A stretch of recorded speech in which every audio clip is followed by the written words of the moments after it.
Hello, and welcome to the second ever episode of the BHA Today Podcast. Today I'm joined by Matt, who you might know already from the first episode. You guys seem to really enjoy his input, so I thought I'd have him on again. How you doing, mate? You alright? I'm doing good, thank you. Thank you for having me. No worries at all. So, one piece of feedback we received from the first episode was the fact we didn't have much Brighton-related content. So what we're going to do for you in this episode is try and implement as much as possible for you, and let's get started straight away. Right, let's get straight into Brighton and Hove Albion. And this week, Leonardo Ulloa has returned to the club. He left Brighton in 2013-14 season, after having quite a good season with us, 23 goals in 50 appearances. Went to Leicester in the summer and didn't do quite as well in his 4 years there, getting 18 goals in 86 appearances, which is quite poor, to be honest. Matt, what do you reckon? Do you think he's a good signing for Brighton? I don't think he's a good signing for Brighton. It's another target man. Brighton don't need a target man. They need someone smaller, faster, and has a bit of skill. So it's quite disappointing. Yeah, obviously Ulloa, as you said before, is a target man, the same as Glenn Murray and Tom Mohamed. In my opinion, he's not any better than Tom Mohamed and Glenn Murray, especially with his scoring record in the last few seasons. It could have been that he didn't have much opportunities at Leicester. To be fair, most of those 86 appearances were probably off the bench. But nonetheless, he hasn't been too good for them. Obviously, as I said before, 23 goals in 50 appearances when he was at Brighton. He said in an interview yesterday that Brighton feels like home to him, so maybe he will be able to rekindle some earlier form a few years ago. That's really a positive, really. The experience that he's had in the Premier League, obviously, winning the title with Leicester City. But apart from that, I can't think of what much he actually adds to the squad. Adds a bit of depth, I guess, if Glenn Murray or Tom Mohamed did get injured. But the only positive you can take out of him is that he won the Premier League with Leicester City. Yeah, obviously he adds a bit of experience. Steve Sidwell's had Premier League experience. Glenn Murray has. Can't really name many other players with that Premier League experience. So yeah, it's a good point. He adds a depth of another striker. And obviously Glenn Murray and Tom Mohamed, if they got injured at any point, then we got him as a replacement. Locadia though, we got him as well. We got Sam Baldock, let's not forget. So maybe Ulloa was a bit of a pointless signing. I know people listening might not be too fond of what I'm saying here, but thinking about it logically, it's more wages being taken up. It's not really going to add to the squad that much, apart from if we did have loads of injury problems. What do you reckon, Matt? Can he add anything to the Brighton team? I don't see why Brighton have signed him. Maybe because he's cheaper than actually fully buying a striker. I don't even know. Yeah, obviously, it stops people like Newcastle getting him, like West Brom getting him, Watford. Obviously, West Brom got someone different in Daniel Sturridge. So why does that matter? I think he should have just stayed at Leicester. Maybe go down to a lower league side, but maybe someone like Aston Villa who are room to get in. I don't think his stats are good enough for a Premier League starting side. Yeah, to be honest, I think you're right. But there was interest from Newcastle, from West Brom, from Watford, and he possibly could have strengthened them because they don't have as many strikers. So that's one positive we can take, I guess. It doesn't add strength to the teams around us in the bottom half of the table. Apart from that, to be honest, there isn't many positives. Obviously, there's memories with him. Another player, let's move on to this guy now, who also brings a lot of memories, is the winger Kazenga Lualua. Are you aware of his name, Matt? I haven't really heard of him before. He's a very skillful player. He's just moved to Sunderland. We expired his contract. He was going to go in the summer anyway. He used to have a lot of skill for us. He played 142 games for us, got 17 goals and 29 assists. It may not sound too impressive, but quite a lot of those games were off the bench, let's remember. He basically just offered another dimension of things. The amount of skill that he had in his game was just unbelievable. Defenders could not deal with him. I remember when he went up the line, cut inside, went back out, inside, back out. He was running defenders ragged. Played it off a defender, out for a corner. That was amazing to see when I went to the stadium with my dad. He's going to be a big loss to Brighton. Obviously, he didn't play much this season or last season, but in the dressing rooms, having the memories, it's not great to see him go. But I do wish him the best of luck at Sunderland, which is his new club in the Championship. So, Brighton have conceded quite a lot of goals recently and haven't been in the best of form at the back. We have had some individuals who've really impressed. One of these is Shane Duffy, who in the Premier League has the most clearances and the most headed clearances, with 193 clearances and 144 headed clearances. He's been very impressive at the back, wouldn't you say, Matt? I agree. I feel like he hasn't just played well for Brighton.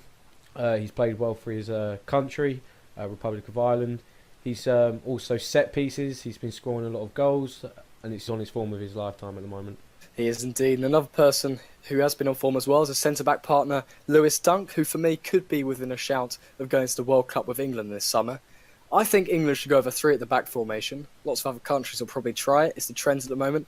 And as a result, we will need to bring 5 centre-backs with us. The usual 5 will probably be Chris Smalling, Gary Cahill, Phil Jones, John Stones and Michael Keane. But for me, 1 or 2 of those hasn't been in the best of form, especially Chris Smalling. So that leaves another space for at least Lewis Dunk, possibly. The other people who could be contenders are Burnley's Ben Mee and James Tarkowski, Swansea's Alfie Mawson and Leicester's Harry Maguire. They've all been in good form this season, but for me, Lewis Dunk has been even better than them. Lewis Dunk has got the most blocks in the Premier League, 45. That's 8 more than any other player. And he's been so outstanding for Brighton. The amount of times he saves in games this season is unbelievable. Do you think he should definitely get into the World Cup squad? Do you think he's experienced enough, though, to go straight into a World Cup? Has he got any caps for England? I don't think he does he? No, he's never been called up even for a friendly. No. It really annoyed me back in November time when he was especially doing really well. This is before he scored some own goals. I know he did do that. That's what some people listening may argue. But for me, the defensive side of things, he throws himself at everything, so he'd be pretty good. He has not had experience at England. He should have been called up back then, but he wasn't. So yeah, I can't see him going to the World Cup just for his experience. Maybe, if he had a few caps, I could see him maybe going. But, on the likes of Chris Smalling and all these players that have experience, it's risky to take someone with no international experience. Yeah, obviously, out of the one-for-ones I listed, Ben Mee, James Tarkowski, Alfie Mawson, Harry Maguire, the only one there who has had England experience is Harry Maguire. When he did play in the friendlies against Germany, and I can't remember who the other team was, but he definitely did play one of those games. He wasn't too impressive for England. Some of his passing was shocking from the back. His defending was all right, but you need to have a little bit of passing play with you as well, and Lewis Dunk is able to do that. I'm not sure if you've seen the Premier League this season. The viewers certainly would have. Lewis Dunk does attempt quite a lot of cross-through balls as well. He can literally lump it all the way across the pitch. Not everyone is successful, but the way he actually has the vision to do that in the first place is quite good for me. Who would you take He'd to match the up World Cup, quite well with Stones. Who would you take to? What, all of the centre-backs? Yeah, all the centre-backs. Gary Cahill's got to be in there. Obviously, you need the experience. Yep, captain. Phil Jones, I don't know, to be honest. Phil Jones, would you take Phil Jones to the World Cup? He's been playing really well this season, actually. Injuries have not been on his side, though. But I would take Phil Jones, yeah. Obviously, yeah, with his injury problems, we don't really want to have the risk of him always getting injured in the World Cup. If he gets injured, that leaves us a little bit vulnerable at the back. But he has been quite impressive, so I can definitely see an argument to take him with us. Who else? John Stones. Don't you think he's been quite good this season? Yeah, with Man City's form, you cannot deny not taking John Stones. And the price he's worth as well. Yeah, he's had the best pass completion rate for Manchester City, John Stones, this season. Has had the most passes, that's Nicolas Otamendi. You can see they pass out from the back a lot, and as he has played this season, he's been very good. He has had a couple of injury problems as well, but when he has played, he has been very impressive. He also has that England experience which you need. He's quite quick as well. That's another thing we need to talk about. Lewis Dunk, he's not lightning quick, but he does have some pace about him, whereas Gary Cahill, the likes of Ben Mee, James Tarkowski don't really have that sort of pace. So that could be another reason Dunk could get in. But Stones definitely has to go to the World Cup, doesn't he? Yeah, he's got to go, hasn't he? Michael Keane's another one. He's had experience with England. Not as much experience as the others, but he has been pretty good when I have seen him for them. He struggled this season, though, hasn't he, with Everton? Yeah, it's a fair point. Do you think we should take people to the World Cup from form or from experience, or a bit of a mix of both? Oh, I would say experience. The only problem I have is that I don't want to be taking too many older players. If you remember the 2014 World Cup, we took Frank Lampard, Steven Gerrard, Lambert. We had James Milner as well. James Milner, yeah. We had all these, quite an old team, and I feel like what we need is a very young team, just a rapid pace. Take experience, but try and get them youngsters in. Yeah, obviously Michael Keane's quite young. John Stones is young, as I've said. Gary Cahill isn't, but we need at least one big leader in the back. Goalkeeper, hold up. What goalkeeper would you take? That's the question I want to quickly ask. Oh, yeah. Obviously it's away from Lewis Dunk and Brighton, but Joe Hart for me shouldn't even be in the World Cup squad. It's very controversial. He's got the experience, but it's between Butland, Foster, Heaton. If Jack Butland is on form, I would probably take Jack Butland, but Heaton's more experienced, so that could be better for England. But Jack Butland, you've seen when he's on, his prime, he's unstoppable. Yeah, I do agree. Obviously, Joe Hart, as I said before, he hasn't really been in the form as the others have. As you said, you think experience is more important, but as you've discussed, their form is also quite important, especially with the goalkeeper position. For goalkeepers low on confidence, you've seen with Robert Green in previous tournaments, his confidence definitely wasn't high, and he made that massive mistake. I think it was at the World Cup. So you don't want to take Joe Hart. Take maybe Butland as our starting keeper. Take Joe Hart maybe as a replacement. Possibly. Yeah. I can see him being a replacement. I cannot not see us taking him. Yeah. Obviously, back to Lewis Dunk now. The big question is, yeah, it's absolutely fine. Should we take Lewis Dunk? What's your definitive answer here? No. No. For me, being honest with myself, I'd love to see him go. But take away that if he's playing for a different club other than Brighton, would you still take him? Yeah, if I'm not from a biased point of view, probably not. He started the season really well, and he's obviously got the most blocks in the league. But he has scored quite a few own goals. He's got a mistake in him. Own goals shouldn't be stopping him from going to the World Cup, if you understand me. But if he's made a few mistakes, he's made a few mistakes. But he's just not experienced enough, and we need that experience to take to the World Cup. Especially with Germany, Argentina, all those big sides, Spain, especially their defence being very, very strong. Yeah, you're right, mate. Maybe Lewis Dunk isn't the best option to go for at the World Cup this summer. The final thing I'd like to mention regarding Brighton is the game on Wednesday that we have against Southampton. Personally, I'm feeling rather confident about this game because Southampton haven't been in the best of form and currently sit in the relegation zone in 18th position. They haven't even won in their last 10 games. They've struggled to score, and they keep drawing games. 6 draws in their last 10 has not been impressive. Matt, do you think we can beat Southampton? I reckon it'll be a draw. Both teams underperforming. Southampton, top goal scorer, Charlie Austin, with only 6 goals. Losing nearly every week, struggling to keep managers. Brighton, on the other hand, kind of same situation, and they're both fighting at the moment to stay out of the relegation zone. Yeah, I can see what you mean here. Probably the neutral prediction would be a draw. As you said, both sides are struggling to score at the moment. Both sides, funny enough, you say about Austin being a top scorer of 6. Glenn Murray is our top scorer with 6 as well. So we're very similar based on form and goals scored. We've also drawn quite a lot of games as well against, let's think of some. We drew against Southampton earlier in the season. Everton, Watford, Leicester, I believe, as well. So we have struggled and we have drawn as well, and as of Southampton. So I can definitely see where you're coming from there with the draw. I just feel that, obviously, we are away, so we're not at our fortress, but I feel that we will have enough to beat Southampton. We've got the boost of Ulloa coming in, Lockyer coming in. Obviously, Lockyer won't play until, by the way, guys at home listening, it has been pretty much confirmed now. He'll be back for Stoke on the 10th of February.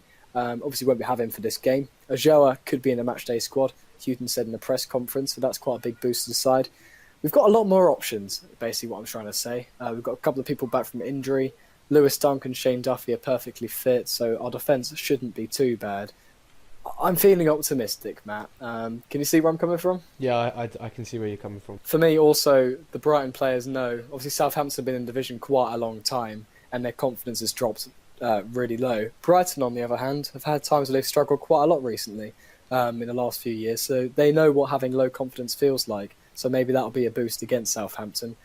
We know that if we don't beat them in this game, obviously the run towards the end of the season is really difficult. We face Man United, Liverpool, Spurs, City, Burnley, who have been doing really well.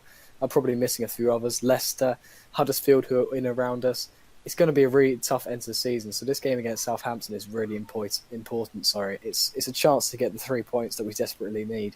We currently sit on 23 points in 16th position. So to get 3 points here, improve our goal difference would be really crucial. So many teams are in and around us on the points at the moment. If we get the win, I think we can head up to 12th position or something like that. So it's really crucial. So Matt, do you think that this game is as crucial as I'm saying? Is it going to be sort of a decider? Is it a 6-pointer that could decide the relegation coming in the season? If you lose this game coming up, I reckon it's going to make your life, well, not your life, but Brighton's life much, much harder trying to stay up. Swansea are kind of back onto their form. You've got West Brom, got Daniel Sturridge now. You never know what he could come up with. Yeah. So it's a lot of pressure for Brighton now to try and stay up. Obviously, we can have a whole new podcast in the next week or two discussing who can stay up and who won't. But as we're talking about it now, Huddersfield and Newcastle, other promoted teams, they've got quite a difficult end to the season as well. They could be pulled into the mix. Despite that, I still do think this game is really crucial, and it really is. It really is a must-win. Definitely. We've talked about Brighton for quite a while now, and there's not too much more to say about them. So let's move on to the rest of the world of football and what's going on elsewhere. Obviously, there's the transfer window ending in around 24 hours as of when we're recording this, so there's quite a lot going on. So I'm going to quickly update the viewers of what is currently going down. Aubameyang deal, as we talked about last week, Matt, and you gave some of your opinion. He could be on his way to Arsenal from Borussia Dortmund. Yep. The deal is edging ever closer, according to Sky sources. Apparently a £55 million deal has been agreed, plus £5 million of Arsenal to win a title during Aubameyang's contract, which in my opinion won't happen, by the way. Would you like Aubameyang at Arsenal? Yes, I would. I would love to have Aubameyang at Arsenal. They're saying that Giroud will be staying as well, which would be fantastic.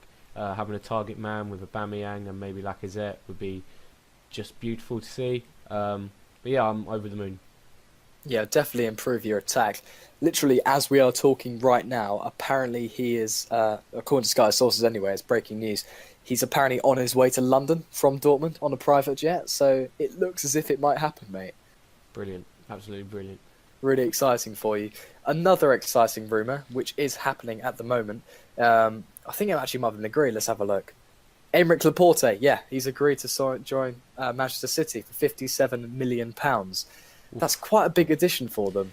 That's a lot of money. money. That now means that their whole defence, apart from Van Dijk, has one centre-back, but they've got a centre-back, a left-back and a right-back. Some of the most expensive defenders, in world football history. Is Laporte worth £57 million, Matt? I don't know a lot about the player. I don't think he's worth £57 million. Already got John Stones for how much was it? 50 million. 50 million, yeah. Yeah, the amount of money they're spending on that defence, especially when they got Vincent Kompany, Nicholas Otamendi already. They've even, I don't know how to pronounce his name, like Adi Mpong, I think it is, from the youth system. He looks quite good. He played in the cup against Chelsea last season. Having Laporte in there, it's not really necessary, but I can definitely see why they've added him in. Yeah. For Athletic Bilbao, he has been quality. He's got one of the highest percentage of pass rates in the La Liga this season, and he's had the second most tackles and third most blocks and fourth most clearances, funnily enough. So Laporte is probably a world-class player, probably edging towards that. It's just whether that price tag is justified. We'll just have to wait and see, really, won't we? Yeah, definitely. Another big club in the Premier League, Lucas Moura could be going to Spurs, who reported £25 million from Paris Saint-Germain. Personally, I don't know if they need Lucas Moura. Obviously, got Dele Alli, Harry Kane, Heung-min Son already. They've got quite a good attacking side already. So will they need Lucas Moura to add to their attacking strength? Have you mentioned any wingers, though? No. Well, I've obviously mentioned Heung-min Son, but the right winger, yeah, that is a point. Lucas Moura could fit in quite nicely on that right wing. They have been using Moussa Sissoko, which, let's not forget, cost £30 million. They should try and utilise him. But he's not quite as good as Lucas Moura. Moura has never really reached his full potential at PSG. There was talks of him going to Barcelona in the past, to Real Madrid, Manchester United when they were under the Ferguson era. He looked like he was going to become one of the world's best players. It hasn't happened. He's a bench player at the moment at PSG. He could turn out to be quite good at Spurs. But one thing I do worry about him for Spurs fans is the fact that he's not very strong. He's quite a small player. Obviously, the Premier League is quite physically demanding.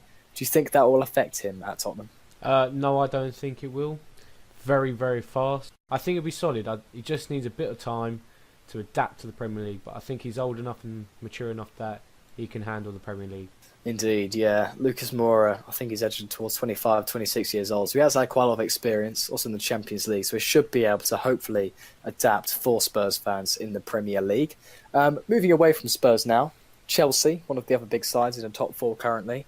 Alvaro Morata has been doing all right this season, not quite as good as they thought they was going to do for about £65 million they paid for him in the summer. there's been quite a lot of talk about them getting a target man. Okay, this is quite interesting. They were going for Peter Crouch, apparently, Ashley Barnes from Burnley, Andy Carroll from West Ham. Who do you think they're going to actually end up with at Chelsea? Well, they tried to get Dzeko, which is now failed. He apparently hasn't agreed terms with them, so that's not going to apparently happen. they're going to get their left back for about 25-30 million pounds. There was rumours there's going to be a deal involving Dzeko as well to combine it for about 55 million pounds, but on Sky I heard last night apparently that deal has fallen through, and they'll only get I think it's Emerson, the left back. They'll only get him and not Dzeko. So the talks have been they could be going for Olivier Giroud. Obviously, earlier in the podcast you said that Giroud probably will not be leaving Arsenal, but that could be you just being hopeful, to be honest. I think he could be going to Chelsea. I do not want to see him go to Chelsea. Out of anywhere I want to see him go, Chelsea's not the place I want to see Giroud go. We've had him since 2012 now. He's been here for a while. I know he probably wants full game, but he's a very, very good bench player to come on in the 70th minute and just dominate in the air. And as you said, you need a target man as well in your team. You don't really have that necessarily, do you? So to keep Olivier Giroud would be crucial. Obviously, Pierre-Emerick Aubameyang is quite tall. I believe he's 6'2", 6'3". So he could sort of work as a target man, but he's not really the guy who has the attributes apart from pace and apart from strength and being quite tall. He doesn't have much else which can adapt him to be a target man. So Olivier Giroud to stay at Arsenal is quite a crucial thing for you. Mm-hmm. But there has been talk of a £15 million fee being agreed to go to Chelsea. Do you think it will happen? Obviously you don't want it to, but do you think it will end up happening? I don't think Arsene Wenger is silly enough to do that. Also, it's a rival team, and no, I do not want to see that. Obviously, you say about the rival team, he has sold Van Persie to United in the past. Sanchez has just gone to United. Is Wenger just stupid enough to let people go to these rival teams? Maybe he will let Giroud go to them. I think what Conte likes, he likes a bit of international experience. Giroud has played 69 matches for France, got 29 goals and 12 assists, which is quite a decent record considering he comes off the bench quite a lot for them. I can see this one happening, mate. I'm sorry to say. I think Giroud going to Chelsea? Yeah, I think I can see it happening. Nah, you say Wenger's silly for getting rid of Sanchez, but Manchester United are not as big a rival as Chelsea. I cannot see him going to Chelsea. I'm sorry. I cannot see You don't think so? No, man. Even after... No. Obviously, the United rivalry, don't think that's as big as Chelsea. Obviously, in 2004, the Invincible season, United weren't the team to beat you. Back in the 1990s, it was United all the way through, battling for the title. Do you not think that rivalry is as big as the Chelsea one? Nope. Sorry, man. Chelsea, I would feel sick if Giroud would go to Chelsea. If he went to United, would you feel as sick or not? No, but I don't feel he would get as much game time. Yeah, to be fair, it wouldn't make much sense at United. Obviously, it was just an example. They got Zlatan at United. They've got Lukaku already, so Giroud definitely wouldn't suit them. Chelsea, though, they want that target man for some reason or another. Morata is sort of a target man already. Why do they want a second one? But obviously, that's up to Conte. Obviously, Mourinho and Conte, have you seen their sort of argument going on recently? Yeah, Conte's also been fun. arguing with the board. The board are not happy with Conte, for how he's dealing with the transfer window at the moment as well. So we might not be seeing Conte for much longer. Yeah, Mourinho made some quite funny comments about Conte. Ever since, Conte has not been very good in the league, hasn't been scoring many goals, been drawing games, suddenly been thinking about signing the likes of Peter Crouch and Andy Carroll, Ashley Barnes. Who's next? Glenn Murray if they don't get Giroud? Who knows the way Conte's going? Yeah, I mean, as you were saying before, Conte could be out the door reasonably soon. Obviously, Chelsea aren't doing that bad in the league. They're third in the Premier League. It's not dire. They're 15 points off the league title, City, but they knew they were going to run away with that. They look like they secured a top 4 place, 5 points clear. The form hasn't been too bad in the Premier League, but away from that in the Cup and all sorts like that, it has not been going too well for Conte. The signing of Morata hasn't gone too well. The five at the back has stopped working for them. Do you think Conte will literally go? Do you think he'll be sacked before the end of the season? It's hard to call, but the way he's going with the relationship with the chairman, and it doesn't look like he's going to be there much longer. He might even resign, but it's not a very good thing to resign, halfway through the season. It could be the pressure of Liverpool as well getting to them. No. Obviously, Liverpool lost to Swansea in the Premier League last week after beating City 4-3. But Liverpool's pressure with their attack at the moment, with Salah, obviously Coutinho's left, but they've still got like Mane and Firmino in there. They are looking really, really dangerous. So that could be putting a lot of pressure on Chelsea. And Spurs aren't doing too badly either. Their last 5 games, 3 wins and 2 draws. It could be a lot of pressure piling onto Conte. I disagree. I feel like more pressure on Conte is that he's, Man City and Man United are storming ahead. And maybe he just feels the pressure, like you say, maybe. But I just feel like he's losing his love with the club. Losing his love with the club. You could see that, to be honest. Like, the way he's not really thinking about these transfers he's going for. Like, he actually in the right mind to go for Peter Crouch. Even in the right mind to go for Ashley Barnes. Ezrin Dzeko, I can see the point. Olivier Giroud, I can see the point. But the people he's actually spoken about in his interviews are literally the likes of Andy Carroll, Peter Crouch and Ashley Barnes. He is going a little bit crazy. So my question for you now is, will Conte be here this time next season? No, he would not be. Will he be here by the end of the summer transfer window? No. To be honest, I've got to agree with you. Viewers at home, you might disagree with us, but the way Conte is going in the moment, it is looking quite unlikely that he will stay at Chelsea. So we should probably end the podcast there. Would you agree with me, Matt? Yeah, I think we've covered enough for this week. Yeah, we have covered quite a bit, so let's wrap it up there. And if you're still listening at home, it'd be great if you could leave a like below. Also, if you didn't enjoy the podcast, let us know what your reasons are in the comments below. Obviously, try to implement a lot of Brighton stuff as well for you, which you requested in the last episode. Hopefully, about 2/3 of this podcast will be Brighton-based, so that would be great if it was. Let us know also on Instagram by DMing us who you want to have on the podcast next and what we should talk about in future episodes. And we'll see you guys soon.